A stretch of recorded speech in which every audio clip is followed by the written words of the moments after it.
Hi guys, so for today, mag-unbox tayo ng Osmo Pocket 4 kahit na-unbox ko na siya. So papakita ko lang naman yung nasa loob ng Osmo Pocket 4 natin. And unang-una, excuse me kung may mga dadaang pusa sa video na to dahil nakakalat yung mga pusa ko rito. So sa mga nagtatanong, bakit ako nag-Osmo Pocket 4 at bakit ko binenta yung Insta360 X5? Actually guys, parehas naman magandang camera. Pero kasi ako, mas iba yung natitipuhan ko na pang-vlog ngayon. Kaya bumili ako ng drone ng DJI Neo 2. Lalagay ko rin yung link sa baba. Sa Shopee ko lang binili yan. Halos lahat ng mga camera ko, DJI Osmo Action 4, Osmo Pocket 4, sa Shopee ko lang pinagbibili yan. So, ang dami ko na kasing gadgets. So, nahihirapan ako mag-edit. Kailangan mai-let go akong isa. And para sa akin, ang napili ko let go si Insta360 X5. Gawa nga ng may drone naman kasi ako na Neo 2 na pwede naman mag-iba-iba ng angle, na kukommand mo siya gamit lang yung kamay mo. Kaya ito ang binili ko si Osmo Pocket 4 kasi kailangan ko ng mas crispy na quality, mas malinaw na. Hindi siya katulad ng mga mirrorless camera na mas malinaw talaga. Yung mga Sony, something ganyan, mga Canon, mga Fujifilm na pang video. Pero almost there na sobrang linaw nito. Nanood kasi ako ng review kaya ako napabili. Tapos, ayun nga, ang gusto ko rito sa Osmo Pocket 4, unang-una kaya siya pinili ko. Kasi mas mura yung Pocket 3, lalagay ko na rin siya sa baba. Nakuha ko to for 25,000 pesos. Yung Osmo Pocket 3 nasa 16 to 15,000 pesos. So, 10,000 difference. So, bakit ito pinili ko? Unang-una guys, kasi ano to naka 10-bit D-Log na to. May libre kayong 110 ba o 107 na internal memory. Alam nyo ba, napakamahal ng memory card ngayon. Kahit i-check nyo sa Shopee, yung SanDisk, grabe, nagmahalan lahat ng memory card. Hindi sila ganun dati. Dahil sa tingin ko, dahil sobrang dami ng content creator, dami bumibili ng action cameras, ang dami nag-vlog. Social media talaga, grabe, nag-boom talaga. So, nagmahal na rin yung memory card. Kaya, i-grab nyo yung Pocket 4 dahil may free na tong 107 ata GB. Lalagay ko na lang dyan kasi hindi ko kabisado. Papapap ko na lang. Wait lang, nakalagay pala dito to. 107 GB built-in storage. Tama tayo, 107 GB built-in storage. Tapos, ano pa ba? May 3-axis stabilization and rotatable touchscreen. Actually, gusto ko rito yung naro-rotate talaga siya. Yung sinusundan niya ako. And papakita ko sa inyo mamaya yung mga video na gamit ito. Tapos, kaya rin to ng dalawang mic. So, pakita ko lang, i-unbox na natin siya. Actually, na-unbox ko na to. So, pangalawang unboxing ko na sa kanya. Una, makikita nyo rito, guys. Ito, syempre, yung unit natin. Taren! Ayan siya. So, may screen protector na ako rito. Umorder ako sa Telesin, ilalagay ko na lang yung link. Telesin or Ulanzi, alin sa dalawa, nilalagay ko na yung link. So, may screen protector na tayo rito. Ayan yung number 1 yung bibilin. Pag bibili kayo, actually, bago pa lang dumating to, dapat na-order nyo na eh. Tapos, ang second naman nun, meron ding screen na nakasama na yun, yung lalagay ko link. May kasama siyang screen protector din para sa camera lens nyo. Pero guys, tinanggal ko yung akin. Sir MJL, bakit mo tinanggal? Libre naman yung kasama na yun sa package. Kasi para sa akin, parang lumabo yung screen niya. Ewan ko kung ako lang, sa ibang naka-packet 3 dyan or 4, na naglagay ka ng screen protector, parang lumabo siya sa akin. Kasi na-try ko parehas na meron, tsaka wala.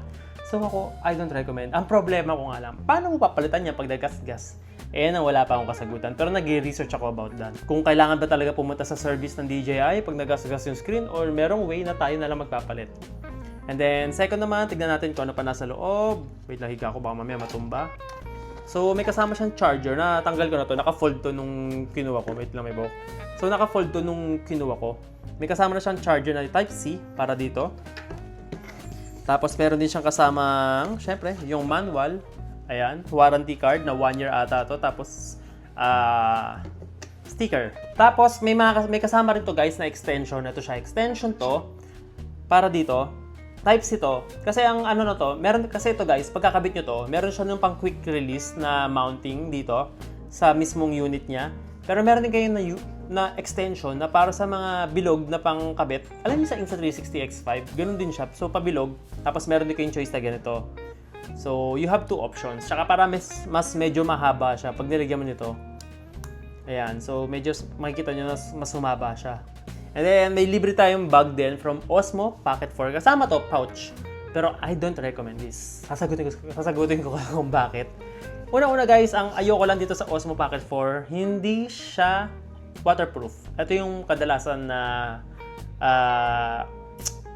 issue sa ibang tao. Kaya pinipili nila yung Osmo Action 6 sa Osmo Pocket 4 kasi nga madali masira pag nababasa ng tubig.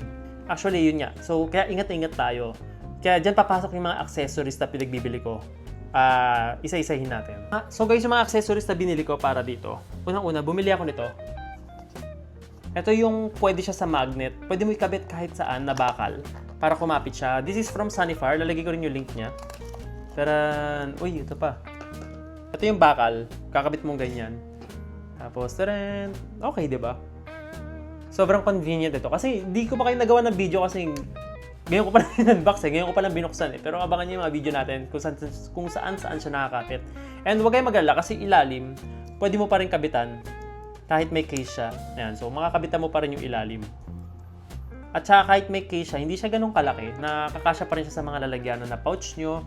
Speaking of lalagyanan, punta naman tayo sa lalagyanan. Bumili ako guys ng carrying case na waterproof.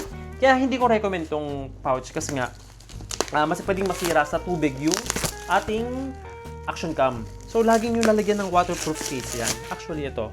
Nakalagay dito, Telesin for Pocket 3 carrying case. Pocket 3 pa siya. Pero Pocket 4 na yun nasa akin. Pero sabi kasi rin sa Telesin na pwede naman daw sa Pocket 4. So, binili ko.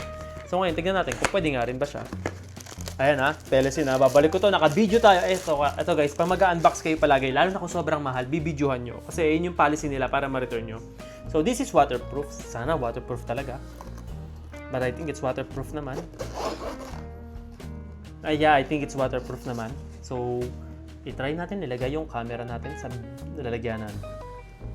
Taran, kasyang-kasya siya. Ayan o, nasasara pa siya.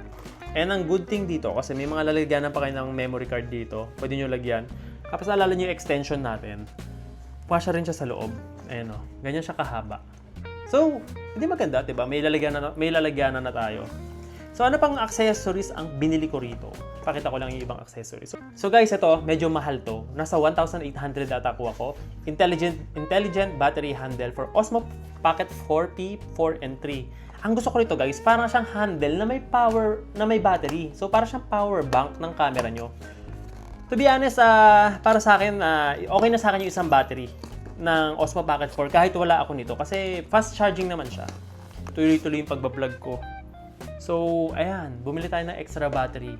So, pag pinindot nyo siya, nakalagay is 13% na lang siya. Tapos, ayan, medyo mahaba naman siya. Ang ganda. Maganda. Magaan. Expected ko mabigat since battery nga eh. Pero magaan to. So, para siyang extension. Tignan natin kung mag-charge. Ayan, nag-charge siya. Tsaka medyo mas mahaba na yung ano nyo. Hindi nyo na kailangan ng tripod. Oh. Pero, so, nabasa kong comment, fast charging naman daw. Paano tanggalin to? I-press nyo lang yun dito. Hugot. So, i-charge ko rin to kasi 13% lang nakalagay. Tapos guys, may binili pa pala ako sa accessories. Mura lang din to. Para siyang stand. Papatong mo lang siyang ganito. Ayan. Nakapatong na siyang ganyan. So, para hindi ka na mahihirapan, tripod kung nagmamadali ka. So, sumilip naman tayo sa unit natin. Paano siya binubuksan, Sir MJL? So, pipindutin mo lang siyang ganito. Ayan. Tapos, iilaw na siya. Tapos, naka-landscape na siya. Kasi may settings dito na pwede mo siya pa-landscape, pwede mo siyang pa-portrait, nang hindi mo na finiflip to. Normally kasi pag finlip mong ganito, automatically landscape ang kuha mong video. Tapos, malinaw pa rin siya kahit zoom mo ng malayo. Tapos, ang maganda rito kasi every time na napapatay mo siya, automatically mag-close siya. Tapos, yung stabilization niya, kasi nga may gimbal, sobrang ganda na hindi siya mahirap gamitin. Kasi normally ako, malikot ako gumalaw, and lalo na action camera yung ginagamit ko madalas kasi nga nagbablog tayo, motorcycle. So, talagang more on activity. Hindi lang tayo naka-steading ganyan. So, lagi tayo may pinapakita. Kaya kinuha ko talaga yung Osmo Pocket 4 dahil sa may gimbal na siya. Para mas steady, para hindi mas nakakahilo sa mga nanonood sa atin. And ano pa bang nagustuhan ko rito? Na mas mas clear yung footage niya. 4,000 for 4K 60 FPS palagi yung settings na minomode ko. Hindi pa ako change ng mga preset. So hindi pa ako nagfi-filter. Laging automatic lang yung pinipindot ko. So tsaka soon na ako magkakalikot dun kasi bago pa lang ako rito sa Osmo Pocket 4. And for 25,000, do I think it's worth it? It's really worth it. Sobrang ganda, napakadaling gamitin, lalo na pag mag-vlog ka. And may isa pa pala akong tripod para dito. Pakita ko na sa inyo, mura lang to. Hindi to Telesin, hindi to Ulanzi. Parang cheap lang Samber, pero ilalagay ko yung link niya. Ito. So, ito siya guys. Ito siya. Ayan lang, bubukan mo lang. Napakadali lang. Teren! So, ayan yung tripod natin. Maliit na tripod natin. By the way guys, na-extend din to. So, na-extend siya ng mga ganito kahaba. So, habang nagbablog ka, hawak mo siya. So, okay na siya sa akin. ang advice ko lang sa mga bibili nito, kung mag-ingat kayo na mabasa siya and dahan-dahan lang sa pag-flip ng screen. Ito yung mga issue na nababasa ko sa comment na nasisira daw to, nag-i-stack up. Pero feel ko dahil sobrang lakas ng pagpipisil nila pag finiflip nila to. Tapos yung gimbal minsan nag-lolo ko. So, mag-ingat lang kayo kasi hindi siya katulad ng action camera na kahit ibato-bato nyo buhay pa. Pero ito medyo sensitive to. Pero grabe naman sa quality. Kaya matuto kayo mag-ingat sa mga ganitong camera. Kaya binili ko yung mga accessories na dapat bilhin talaga. So, yung mga footage, ay ilalagay ko na lang din sa dulo ng video. Maglalagay ako ng mga sample video dyan, kung ano yung settings para makita nyo. Tapos yung mga audio din niya. So, ito rin pala gamit ko DJI Mic Mini. Ilalagay ko na lang din yung link kung saan ko nabili. Lahat ng accessories na makikita nyo sa Osmo Pocket 4, ilalagay ko sa baba. So, yun lang guys. Abangan nyo yung mga next footage natin kasi ride tayo sa malayo and ito na yung magiging secondary camera natin. So, sana ma-enjoy nyo yung mga ride natin kasi para sa inyo rin to sa pagbibili ng pagsusupport niyo. Kaya gusto ko talaga the best quality mabigay sa inyo. So, maraming salamat guys. If may mga comment kayo, comment down below. If may mga mas alam kayo about this unit, comment nyo sa baba para makita ng ibang nanonood sa atin at nagbabasa. So, maraming salamat guys and see you on the next content.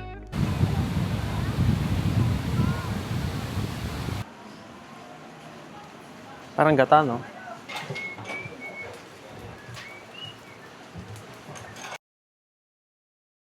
Ko kanina.